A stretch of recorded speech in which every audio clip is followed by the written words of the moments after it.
கர்நாடக மாநிலத்தில் ஏடிஎம்மில் பணம் டெபாசிட் செய்ய சென்ற ஊழியர்கள் மீது மர்ம நபர்கள் துப்பாக்கிச்சூடு நடத்தி பணப்பட்டியை திருடி சென்ற அதிர்ச்சி காட்சிகள் வெளியாகியுள்ளன.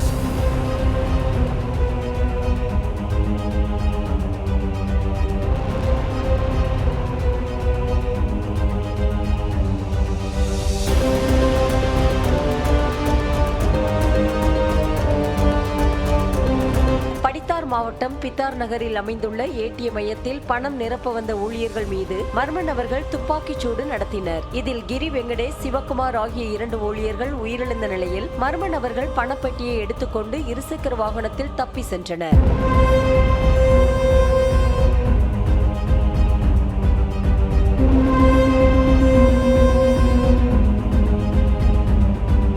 மக்கள் நடமாட்டம் அதிகமாக உள்ள பகுதியில் நடந்த இந்த சம்பவத்தின் சிசிடிவி காட்சிகளை வைத்து போலீசார் மர்ம நபர்களை தேடி வருகின்றனர். இந்த நிலையில் மர்ம நபர்களை பிடிக்க 4 தனிப்படை அமைத்து மாவட்ட எஸ்பி உத்தரவிட்டார்.